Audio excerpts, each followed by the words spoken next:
Hello everyone, this is Vinod Dhankhat and welcome back to my YouTube channel #CommerceVibes। So class 11th accountancy chapter है अपना 16 depreciation. अभी तो इसकी theory class करने वाले हैं और अब इसके प्रैक्टिकल क्वेश्चन करेंगे थोड़ी स्पीड से ही। तो कंटिन्यू रखिए और प्लेलिस्ट को आप जाके चेक करें। डेप्रीशिएशन होता है क्या बेटा? पहले तो हम डेप्रीशिएशन वर्ड के बारे में ही समझ लेते हैं। तो थोड़ा सा मुझे लगता है यहाँ वर्किंग नोट देना पड़ेगा मुझे। देखो, नॉर्मली हमारी जो फिक्स्ड एसेट्स होती हैं, फिक्स्ड एसेट्स हमारी फिक्स्ड एसेट होती है टेंजिबल और इनटेंजिबल। दो तरीके की क्या होती है हमारी एसेट्स होती हैं, इनटेंजिबल, ठीक है। दो तरीके की हमारी एसेट्स होती हैं। एक तो नॉर्मली फिक्स्ड एसेट्स होती हैं। फिक्स्ड एसेट्स के दो पार्ट होते हैं, टेंजिबल, इनटेंजिबल। टेंजिबल कौन सी एसेट्स होती हैं? जिनको हम सी भी कर सकते हैं एंड टच भी कर सकते हैं, ठीक है। और इंटेंजिबल होती हैं जो एसेट्स, उनको भी कांट टच एंड सी, ना तो हम उनको देख सकते हैं ना हम उनको छू सकते हैं, ऐसी होती है हमारी इंटेंजिबल। तो जब फिक्स्ड एसेट की जो वैल्यू है, सपोज करो कोई बिजनेस है, बिजनेस को हम रन कर रहे हैं। अगर हम स्कूल का ही एग्जांपल लेके देखें तो स्कूल को जब बनाया गया था तो उसमें जो हर रूम में जो लेक्चर स्टैंड है, या फिर आपने देखा होगा बहुत सारे कंप्यूटर लैब में कंप्यूटर्स होते हैं, या फिर हमारे जो डेस्क हैं स्कूल में, या फिर जो टेबल्स हैं, या फिर लाइब्रेरी में जितनी बुक्स हैं, वो सब क्या है, वो हमारी एसेट ही है। क्योंकि वो हमने लॉन्ग पीरियड के लिए यूज़ करने के लिए क्या किए, परचेज़ किए हैं। और हम उनसे क्या लेने वाले हैं, सर्विसेज, क्योंकि हमने वो परचेज़ की है सिर्फ यूज़ करने के पर्पज़ से, ठीक है। तो उनमें से जिनको हम देख पा रहे हैं वो हमारे टेंजिबल एसेट्स होती हैं, छू पा रहे हैं। अब जो हमारे स्कूल की रेपुटेशन, जो हमारे स्कूल का नाम है, जो डेवलप हो रहा है, जो दुनिया के सामने उनकी पहचान है, वो होते हैं हमारे इंटेंजिबल। इंटेंजिबल में देखो, टेंजिबल में आप ले सकते हो, सिर्फ लैंड को छोड़ देना है। यहाँ पर जो हम पढ़ेंगे उसमें लैंड को छोड़ देना है, आपको लैंड को इन्वॉल्व नहीं करना है किसी भी चीज़ में, ठीक है। अब देखो, टेंजिबल एसेट्स में सपोज करो हमारा जो भी फर्नीचर है, जो भी अपनी जो मशीनरी है, अपने स्कूल की जो बसेस हैं, बसेस लगा लो, ठीक है। या फिर और भी बहुत सारी चीज़ें हम कह सकते हैं। ये क्या है, ऐसी थिंग्स हैं जिनको हम लॉन्ग पीरियड के लिए यूज़ करने वाले हैं।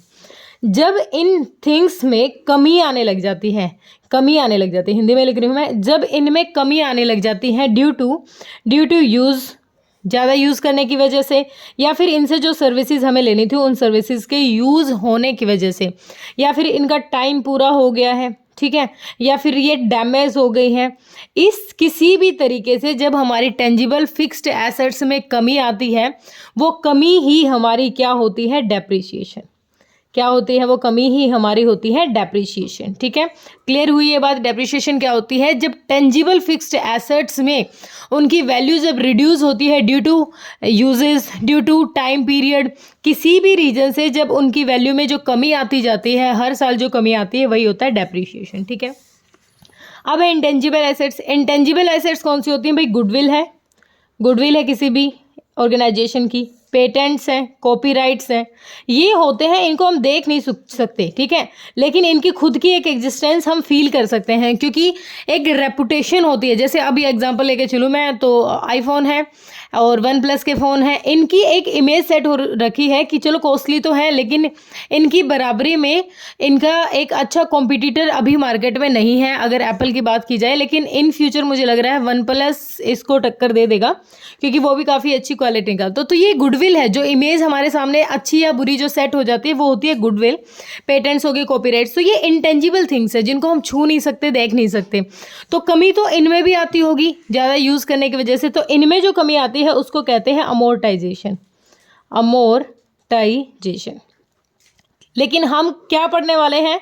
हम सिर्फ डेप्रीशिएशन पढ़ने वाले हैं इस क्वेश्चन में, लेकिन हमें क्लियर कट होना चाहिए कि डेप्रीशिएशन क्या होता है और अमोर्टाइजेशन क्या होता है। हमें कंफ्यूज नहीं है ना, दोनों वर्ड हैं, दोनों ही फिक्स्ड एसेट को रिड्यूस कर रहे हैं, लेकिन ये टेंजिबल को कर रहा है और ये इंटेंजिबल को कर रहा है, ठीक है। क्लियर? अब थोड़ा सा पढ़ लेते हैं यहाँ पर थ्योरी का कॉन्सेप्ट। मीनिंग क्या है, सेम वही बताया कि जो भी फिक्स्ड नेचर होता है, जो भी, जैसे बिल्डिंग होगी, प्लांट, मशीनरी, सिर्फ लैंड को छोड़ देना भाई, लैंड हमेशा ही ज़मीन एक ऐसी चीज़ है जिसकी वैल्यू कभी डिक्रीज नहीं होती, ऑलवेज इंक्रीज ही होती है, क्योंकि नंबर ऑफ यूजर्स उसके बढ़ते जा रहे हैं। बढ़ते मतलब पॉपुलेशन बढ़ रही है और ज़मीन उतनी है। जैसे इंडिया का जो एरिया है वो सेम है, लेकिन हर रोज़ जो इतने ज़्यादा बर्थ होते रहते हैं उसकी वजह से जो नंबर ऑफ यूजर्स बढ़ रहे हैं।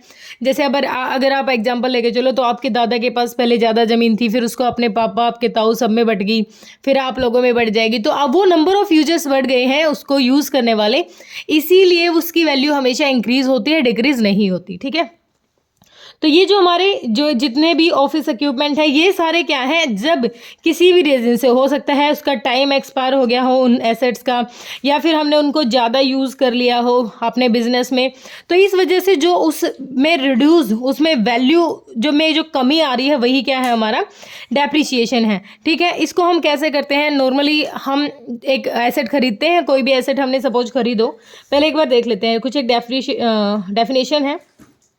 Depreciation is gradual and permanent decrease. Permanent decrease पे ज़्यादा फोकस करना है, क्योंकि एक बार किसी वैल्यू पे हमने डेप्रिसिएशन लगा दिया तो हम उसको किसी भी तरीके से रिकवर नहीं कर सकते, क्योंकि जब वैल्यू घटा के दिखा दी, हमने घटा के दिखा दी, मतलब डेप्रिसिएशन शो कराते हैं प्रॉफिट एंड लॉस में डेबिट साइड, और एसेट की डिक्रीजिंग वैल्यू हम अपनी क्लोजिंग बैलेंस शीट में हमारी एसेट साइड शो कराते हैं। ठीक है, तो value of an asset from any cause, किसी भी कारण से जब हमारी फिक्स्ड एसेट में उसकी वैल्यू में जो कमी आ जाती है वो डिक्रीज हो जाती है, एक परमानेंट डिक्रीज, वही क्या होता है, डेप्रिसिएशन होता है। ठीक है, तो अब देखो स्पेशल फीचर्स और या फिर कहो कैरेक्टरिस्टिक्स। कैरेक्टरिस्टिक्स क्या है, उसकी वो खास बात है। देखो डेप्रिसिएशन क्या है, decline in the value of fixed asset except land. मैंने अभी बताया लैंड को छोड़ के किसी भी फिक्स्ड एसेट की जो गिरती हुई वैल्यू है वही क्या है, हमारा डेप्रिसिएशन है। ये परमानेंट नेचर का होता है। परमानेंट नेचर मतलब जब एक बार कम कर दिया हमने ओरिजिनल कॉस्ट से उसको, वो क्या होगा, रिड्यूस ही होता जाता है। ठीक है, it is reduced due to depreciation, it cannot be restored. मैंने अभी बताया इसको रिस्टोर नहीं कर सकते हम उसको दोबारा उसके ओरिजिनल कॉस्ट में। आपने कोई फ़ोन खरीदा, फ़ोन आपने खरीदा सपोज 30,000 का आपने फ़ोन खरीदा, अगर आप एक महीने में ही जाके देखोगे तो एक महीने में आपने उसको इतना यूज़ किया, चाहे कितना भी यूज़ ना किया हो, चाहे आपने अपने घर पे रखा हो, लेकिन अगर आपने वो एक महीने तक अपने पास रखा या यूज़ किया तो उसकी वैल्यू हो गई है डिक्रीज। अब आप उसको दोबारा उस सेम वैल्यू में रिसेल नहीं कर सकते। डेप्रिसिएशन क्या है, एक कॉन्टीन्यूअस प्रोसेस है। कॉन्टीन्यूअस इसीलिए क्योंकि फिक्स्ड एसेट की वैल्यू को हम हर साल अपनी घटती हुई दिखाते हैं एसेट्स को, चाहे हमने उसको यूज़ किया हो चाहे ना किया हो, क्योंकि उसका जो टाइम होता है एक एक्सपायरी टाइम हमेशा सेट करते हैं। जैसे गाड़ियों का है, हमने देखा है 15 साल के बाद गाड़ियाँ रोड पे नहीं चल सकती। 15 तो उनकी एज होती है, इतने साल के बाद हमें अपनी जो गाड़ी है उसको बाद में कटवा के डालना ही पड़ता है, क्योंकि 15 साल ही क्या है मैक्सिमम यूज़। मतलब गवर्नमेंट भी ये मानती है कि किसी गाड़ी को हम खरीद रहे हैं तो वो 15 साल तक ही ठीक ठाक चल सकती है। ठीक है, तो depreciation is not a process of valuation of asset. Valuation का मतलब ये कहना चाहता है कि एक प्रोसेस, ऐसी प्रोसेस नहीं है ये कि भाई हम रिवैल्यू कर रहे हैं या वैल्यूएशन कर रहे हैं एसेट का, नहीं भाई, ये क्या कर रहा है, बल्कि ये हमें बता रहा है कि अभी हमारी जो एसेट है उसकी लाइफ कितनी है या फिर कितनी उसकी लाइफ डिक्रीज हो गई है। ये डिक्रीज हमारा सिर्फ बुक्स में होता है, मतलब जो हमने बुक्स में अपनी बुक्स में जो अमाउंट रिकॉर्ड कर रखा है उसका परचेज का, उसी में डिक्रीज हो रहा है। जैसे अभी मैंने फॉर एग्जांपल लिया मैंने फ़ोन का, अगर हमने 30,000 का ख़रीदा है और उस 30,000 में हमारी एक महीने यूज़ करने की वजह से वो डाउन हो गया, तो मार्केट में उस फ़ोन की वैल्यू नहीं कम हुई है। हमें मार्केट वैल्यू पे कभी ध्यान नहीं देना है, हमने अपनी बुक्स में कितने अमाउंट से लिखा था उसी पे हम रिड्यूसिंग लिखेंगे। हमारे लिए फ़र्क नहीं पड़ता कि उसकी मार्केट वैल्यू क्या है। डेप्रिसिएशन क्या है, अभी मैंने बताया टेंजिबल फिक्स एसेट्स पे चार्ज किया जाता है। किसी भी तरीके का डिप्लेशन नहीं होगा यहाँ पर। डिप्लेशन लाइक कोई भी जैसे वेस्टिंग माइंस वगैरह है या ऑयल वेल्स है। ठीक है, ये एक नॉन कैश एक्सपेंस है। नॉन कैश कैसे, इसमें कैश का ना तो आउटफ्लो है ना मतलब इनफ्लो है। मतलब जैसे डेप्रिसिएशन अपने लिए एक एक्सपेंस है, एक्सपेंस को में हमारा कैश हमारे पास से जाता है, तो इसका मतलब कैश का आउटफ्लो, आउट मतलब जा रहा है हमारे पास से। तो ये नॉन कैश कैसे है, इसमें कैश पर कोई फ़र्क नहीं पड़ेगा। जैसे अभी मैंने एक फ़ोन का एग्जाम्पल लिया, वही दोबारा देख लेते हैं। मैंने एक फ़ोन खरीदा, सपोज करो 40,000 का खरीदा था। ठीक है, हर साल मैं इसको ये मान के चल रही हूँ कि 4,000 इसकी वैल्यू डिक्रीज हो गई है। तो 36,000 की ये हमारा लगा लो 16 में था, 17 में, 18 में कितना रह जाएगा, 18 में रह जाएगा भाई 32,000 का। इस तरीके से मैं इसको रिड्यूसिंग वैल्यू में लिख रही हूँ। तो मैं उस कॉस्ट पे जो ऑलरेडी मैं पे कर चुकी हूँ जब मैंने एसेट खरीदी थी, उसी कॉस्ट पे काम कर रही हूँ। यहाँ पर मेरे पास से कैश नहीं जा रहा, बस इसी की रिड्यूसिंग वैल्यू अपनी बैलेंस शीट में मतलब अपडेट कर रही हूँ। और ये जो डेप्रिसिएशन लग रहा है, जितना भी डेप्रिसिएशन है हमारा हर साल का, इसको पीएनएल में क्या कर रही हूँ, डेबिट साइड दिखा रही हूँ। तो नॉन कैश है, इसमें हमारा कैश नहीं जा रहा। हम इसमें जस्ट क्या कर रहे हैं, सिंपली हम इसमें रिकॉर्ड कर रहे हैं जितने अमाउंट से हमारी एसेट रिड्यूस हुई है। ठीक है, अब कारण क्या हो सकते हैं, कॉजेज क्या हो सकते हैं भाई, कांस्टेंट यूज़ किया हो हमारे यूज़ करने की वजह से, या फिर उसका टाइम एक्सपायर हो गया हो। जैसे आप अपने पेरेंट्स से पूछ के देखना कि पापा गाड़ी रोड पे हम कितने साल तक चला सकते हैं कोई भी, तो फिर वो बताएंगे बेटा 15 साल तक। ये कहेंगे क्यों, क्योंकि एनसीआर का तो 15 साल तक है। क्यों, फिर वो पूछेंगे, आप पूछोगे क्यों, क्योंकि बेटा इतने साल के बाद तो कोई भी जो गाड़ी है वो डैमेज हो ही जाती है। ठीक है, या फिर कोई भी एक्सपायर हो गया हो, हमने कोई लीगल राइट ले रखा हो इतने साल का, तो वो हो गया है। ऑब्सोलेंस क्या होता है, हो सकता है कोई नई मशीनरी, जैसे अब मेरे पास फ़ोन है, मेरे फ़ोन में कोई कमी नहीं है, लेकिन कोई लेटेस्ट फ़ोन आ गया तो मैं क्या करूँगी, अपने फ़ोन को एक साइड रखूँगी और नया खरीद लूँगी। तो ये क्या होता है कि जब कोई भी नई इन्वेंशन आ जाए, किसी भी नई चीज़, कोई नई हमारी अपडेट हो जाए, ठीक है, उसका नया वर्जन आ जाए, कोई भी एक्सीडेंट हो जाए, मतलब अर्थक्वेक वगैरह है, फ्लड आ जाए, कोई इस तरीके की कंडीशन हो जाए, तो भी हमारे क्या हो जाती है, डिस्ट्रॉय हो जाती हैं मशीन्स। डिप्लेशन क्या होता है, ये करता है डिक्रीज किसकी, वेस्टिंग एसेट्स, मतलब जो हमारी माइंस वगैरह हैं, ऑयल वेल्स होती हैं, इन पे कांस्टेंट वर्किंग के टाइम पर जो कमी आती है ना, वो होता है डिप्लेशन। ठीक है, ये इसमें लिख भी रखा है, depletion is the decrease in the value of wasting assets such as mines, oil wells due to their constant working. अब रेगुलर उनसे हम क्या कर रहे हैं, माइंस यूज़ कर रहे हैं, तो भाई कमी तो उनमें भी आ रही है, क्योंकि वो नेचुरल रिसोर्सेज वो कम ही हो रहे हैं। By permanent fall in the market price, किसी भी, जैसे हमारे जो इसका एग्जाम्पल एक बेस्ट ये है ऑब्सोलेंस का, कि देखो जब छोटा पहले वो कीपैड वाला फ़ोन था, उनमें कोई कमी नहीं थी, लेकिन नए इन्वेंट में टच स्क्रीन आ गया। अब जो स्क्रीन टच आया उसमें दुनिया को क्या रहा, उन फ़ोन में कोई कमी नहीं थी, लेकिन उनका यूज़ बंद हो गया क्योंकि नई इन्वेंशन आ गई। परमानेंट फॉल मतलब मार्केट में उसका अमाउंट डिक्रीज होता जा रहा है, डिक्रीज, जैसे नोकिया एकदम मार्केट से ख़त्म कर दिया ना, तो वो ये भी रीज़न हो सकता है। ठीक है, अब इम्पोर्टेंस बतानी है हमें कि हम क्यों जो डेप्रिसिएशन है वो लगा रहे हैं। भाई हमें बिल्कुल true and fair profit and loss पता चल जाएगा, क्योंकि हम क्या कर रहे हैं, दो जगह इफेक्ट रहता है। दो जगह कैसे, जैसे मैंने प्रॉफिट एंड लॉस में ही अपना एक्सपेंस दिखा दिया कि हर साल इतना मेरी मशीनरी या फिर इतना मेरी एसेट्स पे डेप्रिसिएशन लग रहा है, और मैं साथ के साथ उसको एसेट साइड भी रिकॉर्ड कर रही हूँ बैलेंस शीट में, तो वहाँ से मुझे एग्जैक्ट मेरा प्रॉफिट पता चल जाएगा साल का, कि इतना प्रॉफिट मुझे हुआ है या फिर इतना लॉस हुआ है।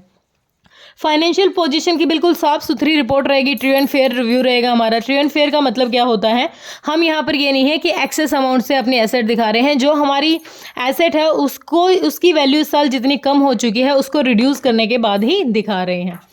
उसके बाद है to ascertain the accurate cost of production. Accurate cost हम निकाल सकते हैं प्रोडक्शन की।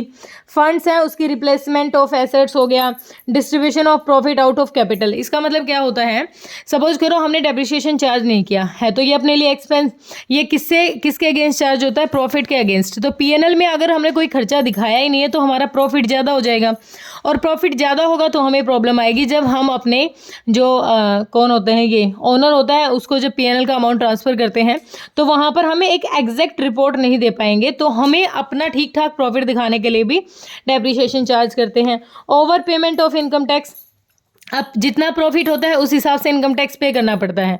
अब मैं अगर डेप्रिसिएशन ना दिखाऊं और ये दिखाऊं कि हाँ भाई मैंने जब 2016 में मशीनरी खरीदी थी उस टाइम भी मेरी 10 लाख की थी, अब भी 10 लाख की है, तो वो रिड्यूस हो चुकी है मार्केट वैल्यू के हिसाब से लगा लो, या फिर उसके ज़्यादा यूजेस की वजह से, लेकिन मैं नहीं दिखाऊंगी तो हर साल क्या करूँगी, मैं इनकम टैक्स ज़्यादा पे करूँगी। ठीक है, और हो सकता है मेरी मशीन की वैल्यू तो इतनी हद तक डैमेज हो गई हो।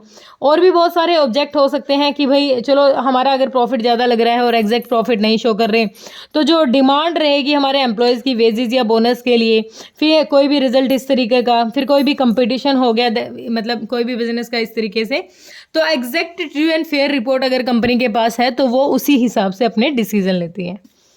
उसके बाद है कौन कौन से फैक्टर, भाई कौन कौन से फैक्टर हैं जो डेप्रिसिएशन को अफेक्ट कर रहे हैं, मतलब जरूरी नहीं थोड़ी ना है कि हमेशा हर चीज़ के फ़ायदे ही हो, नुकसान भी हो सकते हैं, तो कौन कौन से भाई, टोटल कॉस्ट ऑफ एसेट्स, इसका मतलब क्या होता है, जब हम किसी भी फिक्स्ड एसेट्स हैं और उसको खरीद के लाते हैं तो उस टाइम पर जो उससे रिलेटेड जो इंस्टॉलेशन वगैरह के थे, जो सारे खर्चे थे, वो हमने एसेट में ही ऐड कर दिए। तो वो एसेट का पार्ट तो नहीं थे, लेकिन हमने उसमें ऐड कर दिया, और अब जो हम डेप्रिसिएशन लगा रहे हैं ना, वो उनके साथ उसी अमाउंट में एडिंग में। जैसे आपने देखा घर पे अगर फ्रिज लेके आओगे तो अगर 1500 रुपये घर तक लाने के उस फ्रिज वाले ने ले लिए, तो हम क्या करेंगे, 1500 का उसी अमाउंट को ऐड करके बताएंगे हाँ भाई इतने रुपए का फ्रिज आया है। तो वो हम ओरिजिनल कॉस्ट पे काम नहीं कर रहे हैं यहाँ पर। Estimated useful life of asset, हम सपोज करके चलते हैं, हम मान के चलते हैं कि जैसे मेरा फ़ोन है, मैं फ़ोन का एग्जांपल लूँ, या फिर किसी और चीज़ का, स्कूल बस का एग्जांपल लेते हैं। हम स्कूल बस का एग्जांपल लेके चलते हैं कि जो स्कूल बस है वो मिनिमम 15 साल तो निकाल लेगी, लेकिन हो सकता है किसी भी रीजन से उसकी वैल्यू डिक्रीज हो गई हो, ठीक है, वो अभी अच्छे से वर्किंग में ना हो। हम तो उसकी एस्टिमेटेड वैल्यू लगा के चले हुए हैं कि 20 साल ये चलेगी, लेकिन क्या गारंटी है कि अभी भी वो इतने साल के लिए 20 साल हमारे निकाल देगी, या 10 साल तक ही वो डैमेज हो जाएगी। एस्टिमेटेड स्क्रैप वैल्यू का यही पार्ट हो जाएगा कि जो हम स्क्रैप वैल्यू होती है कि हम मान लेते हैं कि भाई 20 साल तक यूज़ करने के बाद ये 2 या 3 लाख की तो निकल ही जाएगी, लेकिन वो कोई गारंटी नहीं है कि हम उसको एग्जैक्ट वो अमाउंट में ही वो हमारी क्या हो, निकले, ठीक है। अब है methods of providing allocation depreciation, ठीक है। मेथड सिर्फ 2 पढ़ने वाले हैं, वैसे तो बहुत सारे दे रखे हैं, लेकिन हमारी जो बुक के अकॉर्डिंग 11th स्टैंडर्ड के अकॉर्डिंग हम सिर्फ 2 ही मेथड पढ़ेंगे, स्ट्रेट लाइन और रिटन डाउन। 2 तरीके के हैं, और दोनों की थ्योरी के साथ साथ भी मैं मतलब जब प्रैक्टिकल क्वेश्चन कराऊंगी ना, वहां पर भी इसको बताऊंगी। स्ट्रेट लाइन क्या होता है, जब ओरिजिनल कॉस्ट पर, इसको ओरिजिनल कॉस्ट मेथड भी कहते हैं, या फिर इसको कहें इक्वल इंस्टॉलमेंट या फिर फिक्स्ड इंस्टॉलमेंट मेथड। यहाँ पर एक फिक्स्ड अमाउंट होता है, जैसे अभी इसी का एग्जांपल लिया था मैंने फ़ोन खरीदा 40,000 का, हर साल मैं क्या कर रही हूँ, इसी पे जो मैंने 10% 40,000 पर जो मैंने 10% डेप्रिसिएशन शो कराया है, इसी पे मैं क्या लगा रही हूँ, हर साल 4,000 लगा रही हूँ। तो इस फिक्स्ड कॉस्ट पर, ये कॉस्ट भी ये मेरी फिक्स्ड एसेट है और ये हमारी फिक्स्ड कॉस्ट है, यही हमारा क्या है, चलता आ रहा है। मतलब जितने में हमने खरीदी थी ना, उस पर जितना % डेप्रिसिएशन लगाना था वो हर साल वही लगता चला जाएगा इसमें, ठीक है। ये बिल्कुल सिंपल होता है, इजीली हम इसको कैलकुलेट कर सकते हैं। इसमें इक्वलिटी रहती है, कोई बर्डन नहीं रहता है। मुझे पता है कि हर साल 4,000 रुपये मेरी की वैल्यू डिक्रीज हो जाएगी। इसको कंप्लीटली हम राइट ऑफ कर सकते हैं, क्योंकि एंड में जब हमें देखो, जब एंड में हम इसको देखेंगे ना, तो लास्ट में ऐसा ईयर आएगा जो सेम अमाउंट से डिवाइड हो रहा है। हर साल 10% हमारा जो डेप्रिसिएशन लगने के बाद वैल्यू डिक्रीज हो रही, तो 10 साल में हमारी वैल्यू क्या हो जाएगी, बिल्कुल 0 हो जाएगी। मतलब बिल्कुल एंड वैल्यू हम यहाँ पर निकाल सकते हैं और हमारी जो एसेट है उसको कंप्लीटली राइट ऑफ कर सकते हैं। हमें नॉलेज रहती है original cost up to date, depreciation की वजह से हमें पता चलता रहता है कि एक्चुअल लाइफ कितनी बची हुई है। अब हमारी देखो मेरिट्स हैं तो डिमेरिट्स भी होंगी। तो भाई कंपटीशन का मतलब यहाँ पर है कि हम बिल्कुल साफ़ सुथरी रिपोर्ट नहीं रखते, हो सकता है कि अभी उसकी प्रेजेंट वैल्यू कितनी हो, ठीक है। Unequal charge against income, income का अनइक्वल हो सकता है। किसी भी तरीके का अनड्यू प्रेशर होता है लेटर यूजर्स का। ओमिशन हो सकता है इंटरेस्ट फैक्टर का। Unrealistic to write off value of assets, difficulty to determine the scrap value और सूटेबिलिटी, ठीक है। ये चीज़ें आपको थोड़ी सी अपने भी यहाँ पर पढ़नी पड़ेगी। अब आ जाओ इसका अकाउंटिंग ट्रीटमेंट क्या होता है, एंट्री क्या क्या पास होगी। जब हम एसेट खरीद रहे हैं, कोई भी एसेट हमने खरीदी है, तो एसेट क्या है, एसेट रियल अकाउंट है। रियल अकाउंट जब इंक्रीज होता है तो वो हमेशा डेबिट होगा, मतलब खरीदते हैं तो debit what comes in, credit what goes out, हमारा रियल अकाउंट का रूल है। तो अगर हमारे पास कुछ बढ़ रहा है, डेबिट व्हाट कम्स इन, कुछ आ रहा है, तो एसेट आ रही है, एसेट को डेबिट कर दें। हमने कैश या बैंक में खरीदा हो या फिर किसी से उधार में क्रेडिट बेस पे खरीदा हो तो उसका नाम लिख देंगे। जब हम उस पर डेप्रिसिएशन चार्ज करेंगे एंड में, तो डेप्रिसिएशन का डेबिट टू एसेट्स हो जाएगा, क्योंकि डेप्रिसिएशन क्या है, एक एक्सपेंस है किसका, एसेट्स का। एसेट को डिक्रीज कर रहा है, तो एसेट जब घटेगी तो कहाँ जाएगा, क्रेडिट साइड जाएगा, तो बाय डेप्रिसिएशन लग जाएगा वहाँ पर। बैंक, कोई भी अमाउंट हम सेल करेंगे, मशीन को बेचेंगे तो मशीन की वैल्यू क्या होगी, बेचने के बाद हमारे पास पैसा आएगा, लेकिन क्या हो जाएगी, उस एसेट की वैल्यू को डिक्रीज कर रही है, तो बैंक टू एसेट्स हो जाएगा। लॉस होगा तो लॉस भी शो कराएंगे, लॉस टू एसेट्स, क्योंकि सब कुछ अगेंस्ट किसके होगा, एसेट के ही। अगर कोई फायदा होगा तो asset to gain on sale of assets, ठीक है। मतलब हमें क्या ध्यान रखना है कि अगर किसी भी रीजन से एसेट की वैल्यू इंक्रीज हो रही है, उसमें कुछ बढ़ोतरी हो रही है, तो हम डेबिट करेंगे, और अगर उसमें कुछ कमी आ रही है तो हम एसेट को डिक्रीज करेंगे। चलो अब आते हैं प्रैक्टिकल क्वेश्चंस पर। अब डालेंगे अपने प्रैक्टिकल क्वेश्चन की वीडियो। तो होप क्लियर हुआ होगा। कुछ दिक्कत परेशानी है तो कमेंट सेक्शन में डालिए। Thank you so much.